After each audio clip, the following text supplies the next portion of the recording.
What's up, YouTube? It's Brock back here with another episode from the House of the Strong. And on today's episode, we're going to talk about 3 different ways you can train strongman without strongman implements.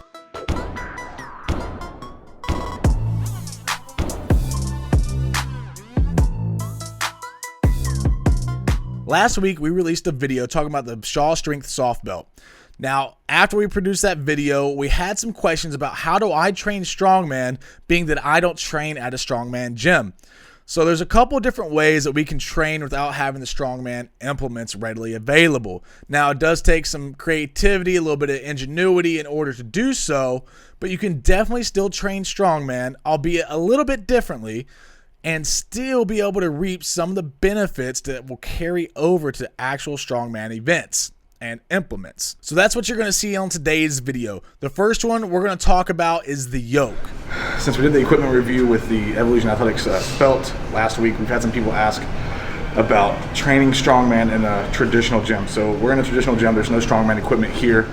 So we're going to show you a few techniques on how to train certain events at a normal gym. So right now we have set up just a bar, and we've added these straps in here to hold on to. And we're going to do yoke walks with this back and forth.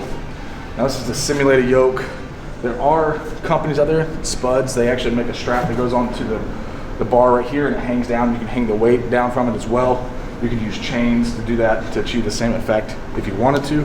We don't have any of that gear here, so this is our next best option to use. Now the reason we use the straps instead of putting our shoulders back is when you're walking, the bar is going to flex and it goes up and down. And if you're out here like this, it tends to put a lot of stress on those shoulders.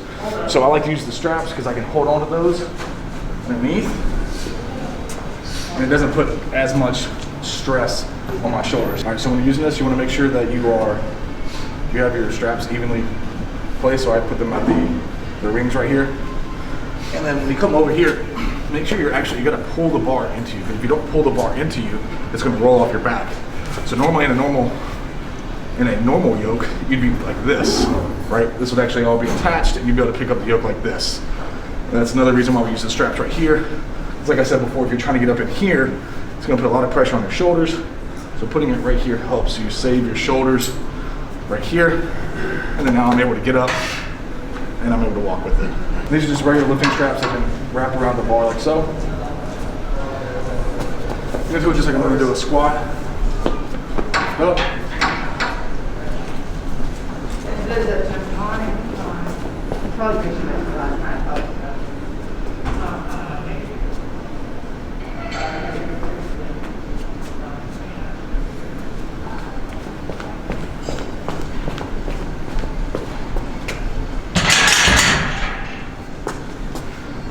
Now we have a limited amount of space, so we have to go back and forth a few times in order to achieve the distance that we want to get and or the workout that we're trying to work as well. So as you can see, we're using the bumper plates too, so right now we can only go up to about 500 pounds, and then we have to use bands to hold the weights on, and you'll see some footage of that later on. So this is one way you can train yoke. If you don't have a yoke, right now I'm in Japan, we don't have a yoke out here, and to try and buy one and ship one out here is super expensive.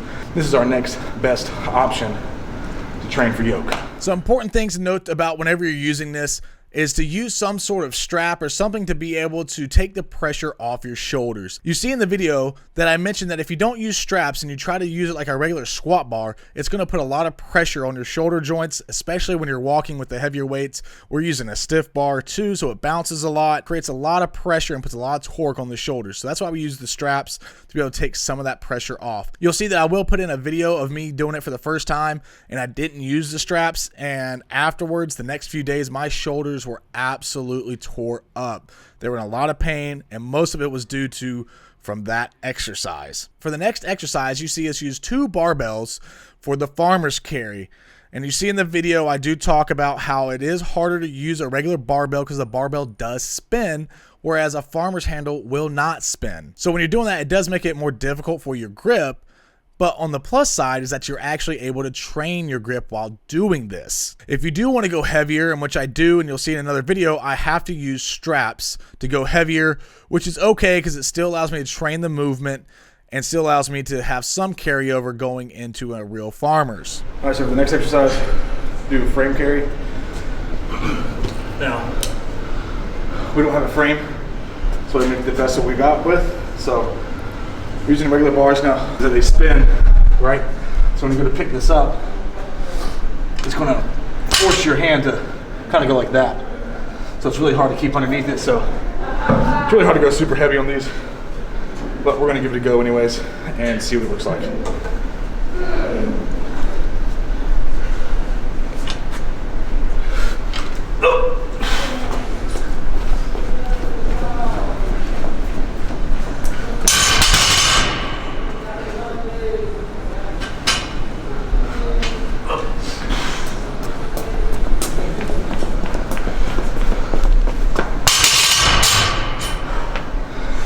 Not too bad, as long as you get your balance right.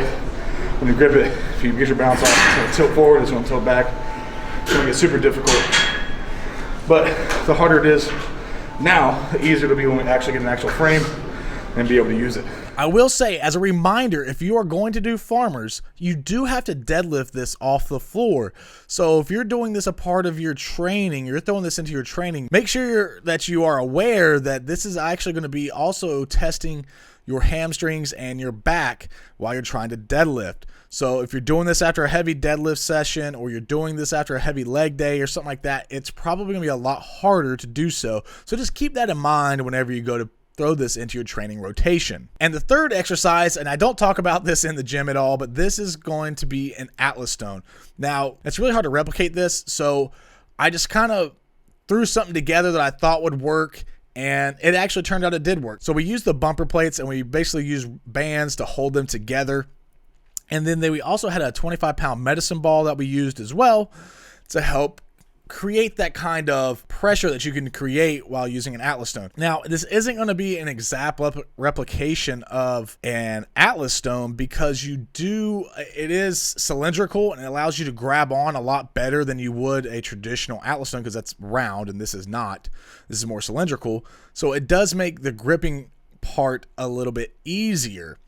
But when you go to put it on a stand or any type of surface, it kind of makes it a little bit harder, because you can't roll it on there. You have to actually pick it up and place it on there.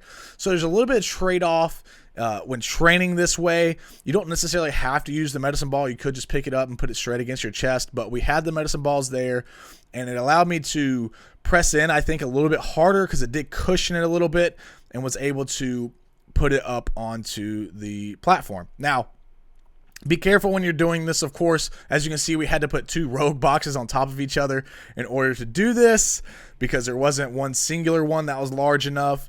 So we had to put two of them together. We also put plates underneath the bumper plates so that we'd actually be able to reach underneath and be able to grab onto something, so you're not trying to pick it up straight off the floor, which would be extremely, extremely difficult to do so.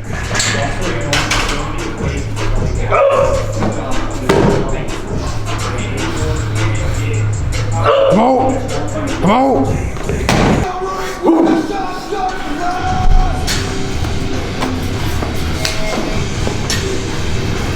Oh, come on!